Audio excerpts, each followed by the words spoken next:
This week begins with talks, visits, and all kinds of diplomatic twists and turns.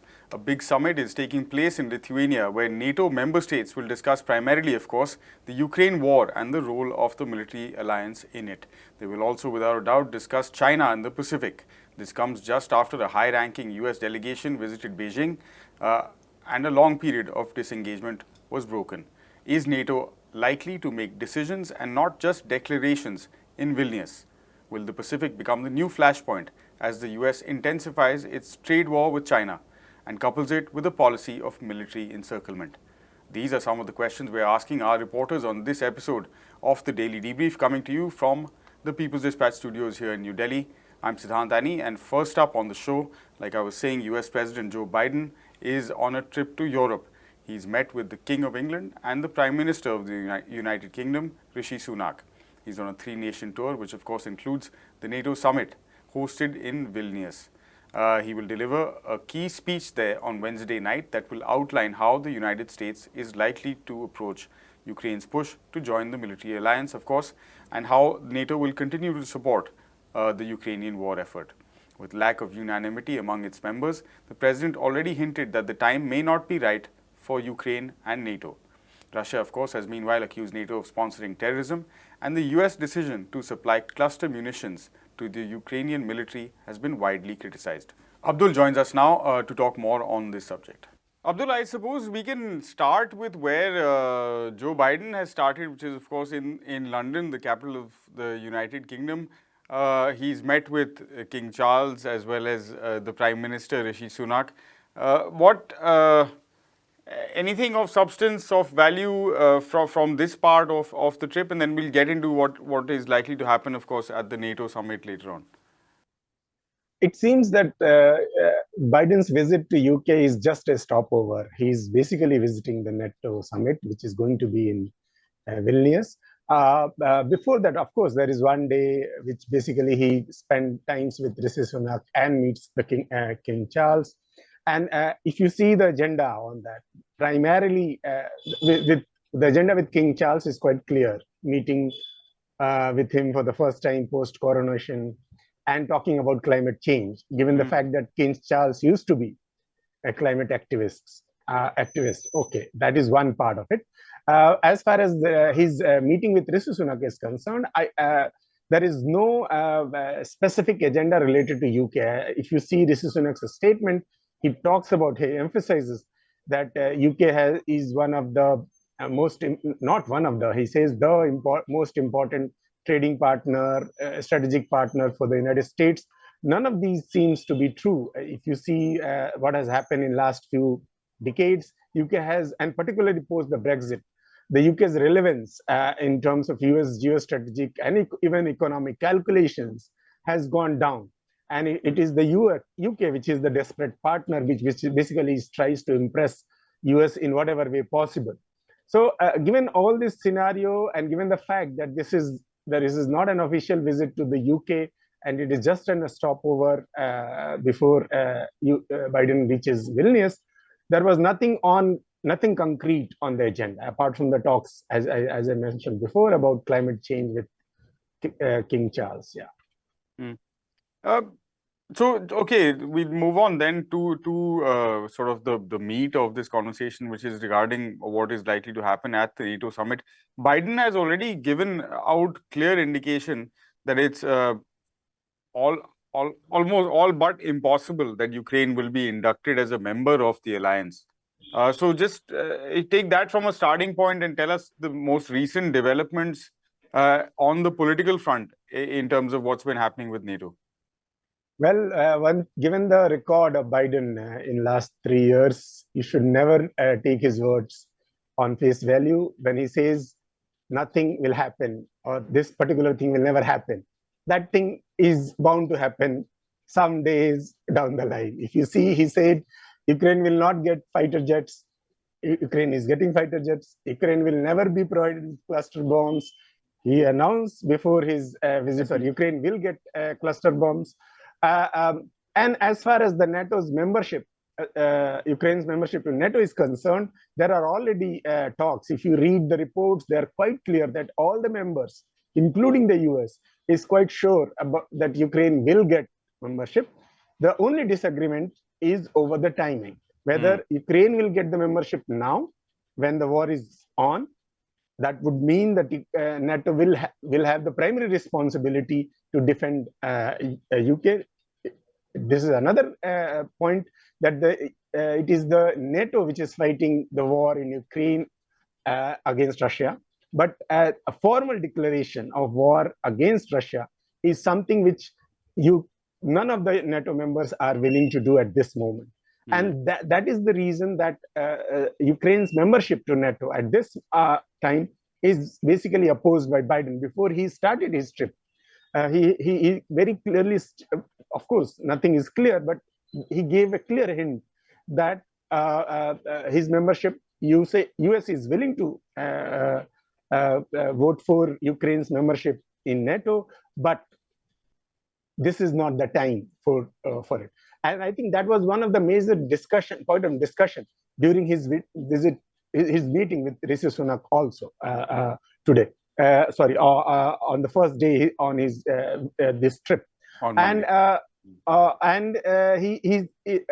if you see, there are countries, particularly apart from the US, there are other countries in the NATO which are strongly opposed to this idea that Ukraine should be provided membership at this hour.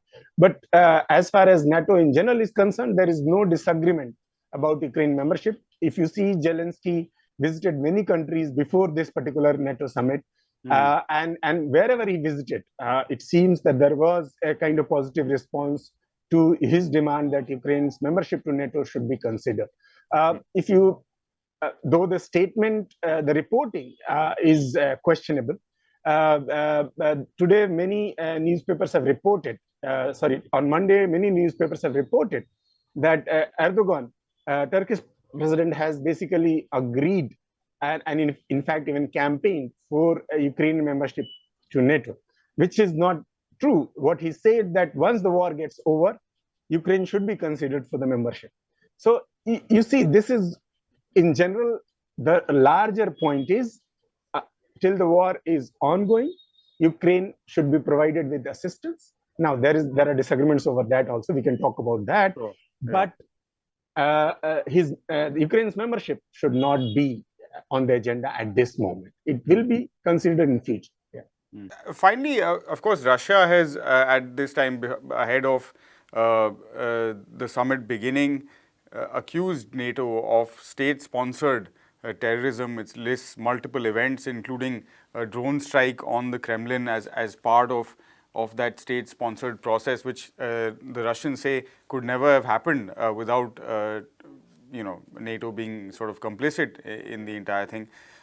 Lithuania, who is hosting the event, say that they want the summit to be remembered for decisions, not just declarations.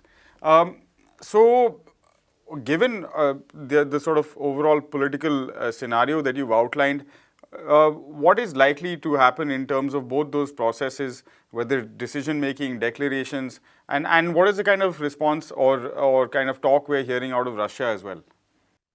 Well, as far as NATO members are concerned, as we talked about earlier, there is a clear-cut, of course, increasing rift among the members, which is not public, of course, about the amount of weapons and the different kinds of aid being provided to Ukraine.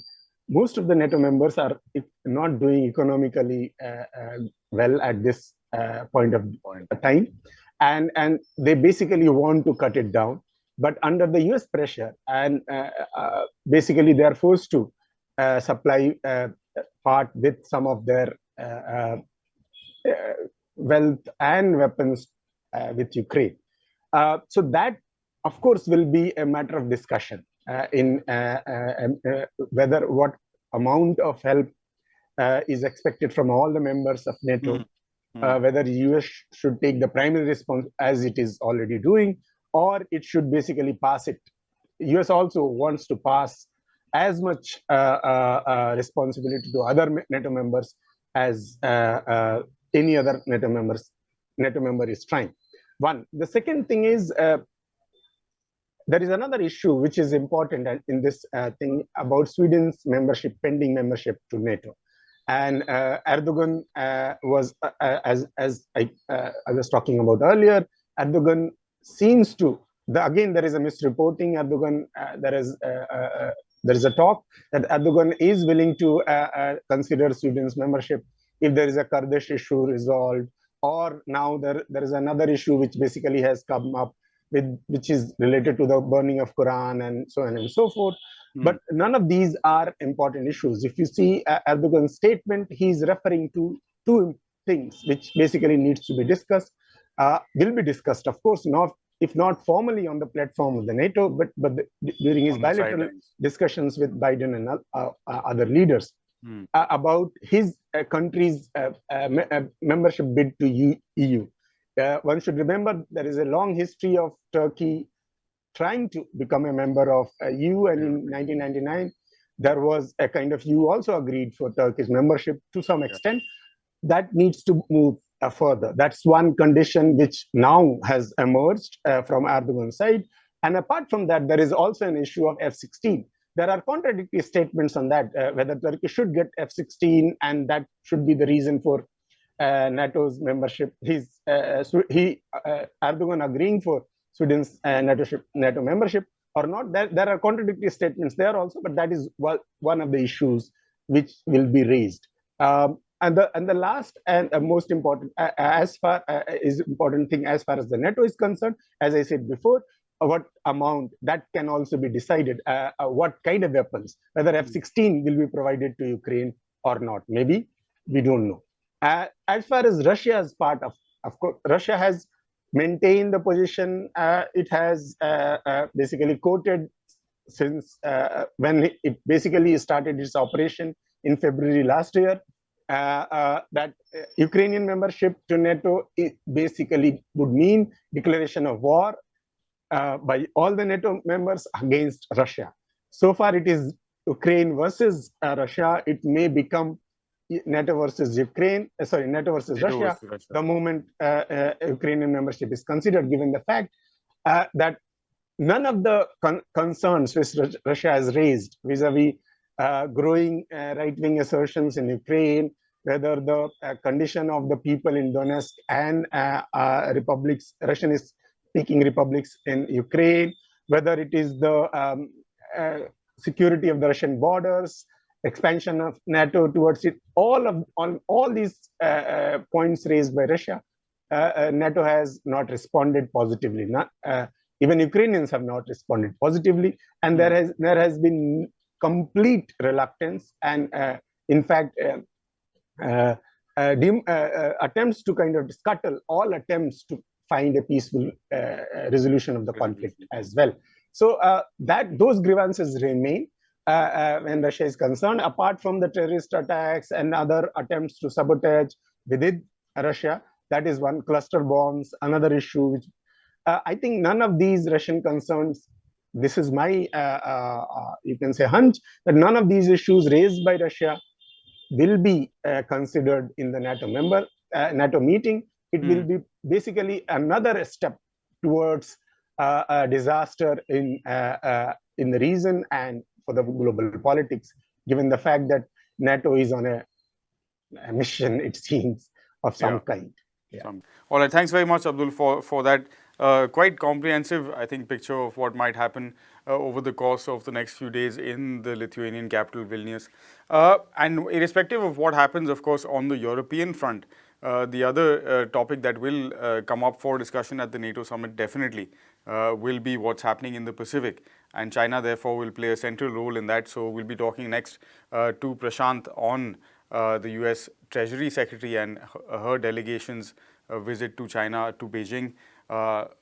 Dialogue between the two sides after quite a while, actually, of complete cutoff and a complete low in relations. So we'll get the latest on that. But thanks for joining us with the update today.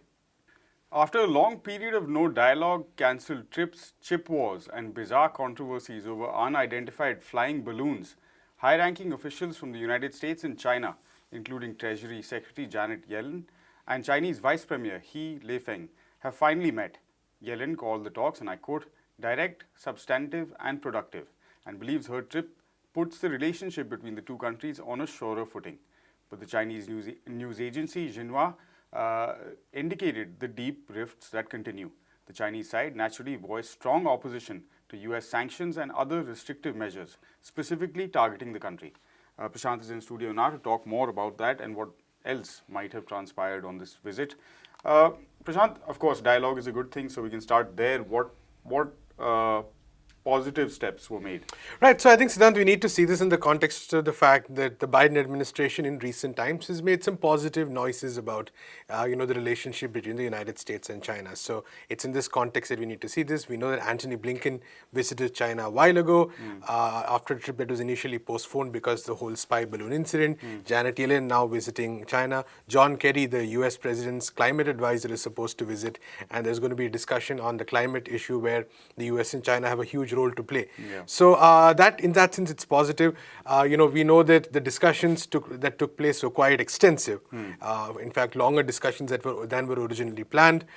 So there was, in fact, Janet Yellen also met a variety of Chinese policy experts as well as key government officials.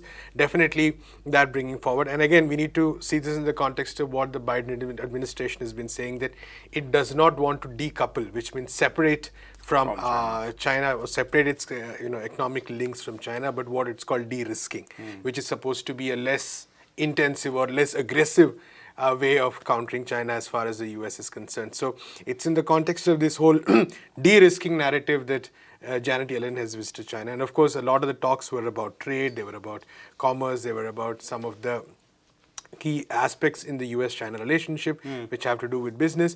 And we need to remember that the US and China have very strong business ties, all said and done, despite this very intense rivalry that is broken, especially escalated over the past few years, starting from the Trump period onwards. So those ties nonetheless remain there. And you can also argue that within the United States itself, there is a particular level of confusion and a particular level of division on how things should be taken forward. Yeah. So you could argue that some sectors of the business class definitely would want a much more steady and say peaceful kind of coexistence, and it is often interpreted in the sense that Janet Yellen or people from that side of the US administration represent some of those voices, as opposed to the hawks on the national defense, national security side, who are very much, all for encircling China as much as possible. So these, if you want to look at the positives, I think these are about it. There's been a lot of talk about the fact that, we need to grow together. The discussions have been described as candid, etc., etc.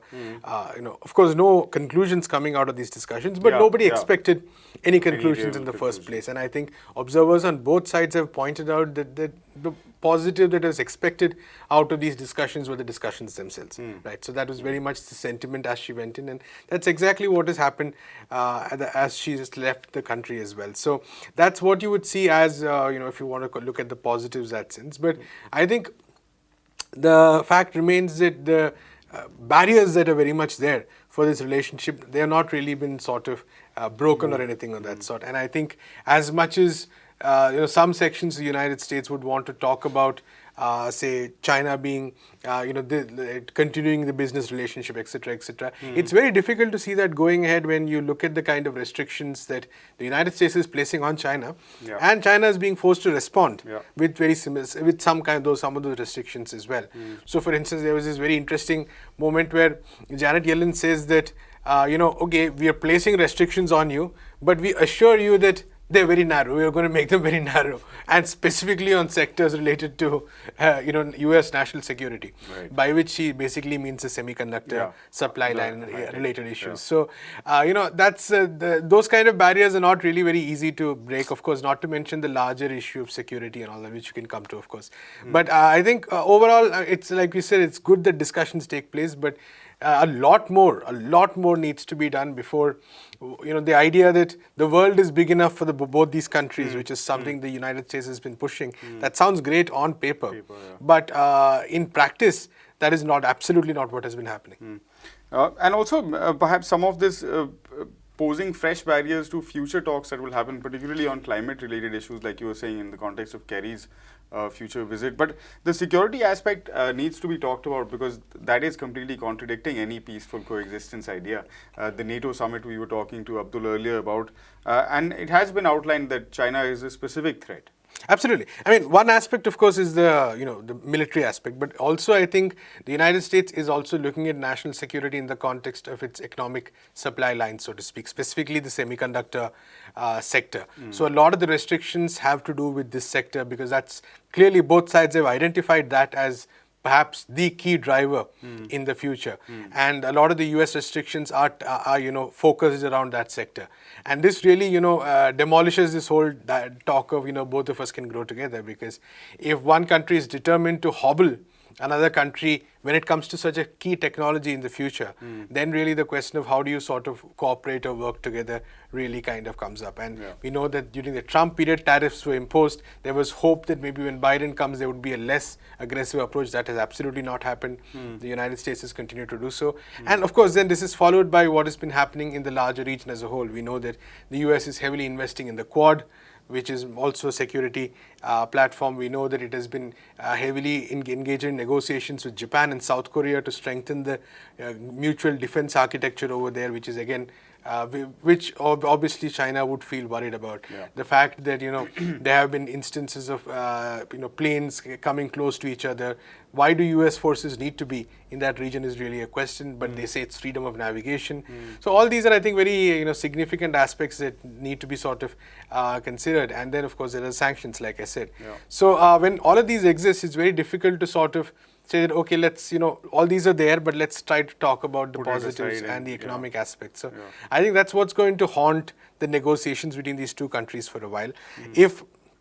And like I said, there is confusion within the US on how to deal with China. And this is a more fundamental confusion, because the United States sees that China is a growing power. It is growing at a rapid rate, and it is growing in the key sectors which are essential for the future, right? So whether it comes to AI, whether it comes to technology in various forms, whether it comes to research, all of these areas, China is growing considerably. In fact, there's a study which says that in a lot of key technologies, China is ahead of the United States. And the US doesn't really know how to sort of counter it. Of course, one option for the US to counter it would be to heavily invest in in these sectors on its own, because it already attracts a lot of talent from across the world. So there has to be a heavy investment in infrastructure, in education. But the United States for decades has followed the exact opposite policy, which is disinvest completely, take manufacturing completely out of the country. So for it to reverse course so drastically is going to be quite difficult. So what the US has chosen to do is to approach this issue through a very security-based thing. So let's hobble, we can't grow ourselves, so let's try to stop the Chinese from growing in as many ways as possible. Seems really to be the US strategy at this point. So I think that's the fundamental question there, that in order to live in mutual cooperation, with mutually beneficial cooperation, peace, all this kind of stuff, it has to be a two-way relationship, right? So whether the US can do that is really the question. The signs, to be honest, are not very positive. So we need to sort of wait and watch and see how things progress. Elections also coming up not so far away. Absolutely. So yeah, maybe again this will be on the back burner for some time. But thanks very much for that today, Prashant. And with that, we'll also bring to a close this episode of Daily Debrief. Plenty more news, analysis, and of course reading between the lines of what is reported on the show over the course of this week. Until then, we urge you to head to our website, peoplesdispatch.org. And of course, don't forget to give us a follow on the social media platform of your choice. We'll see you again tomorrow. Until then, stay safe. Thanks for watching. Goodbye.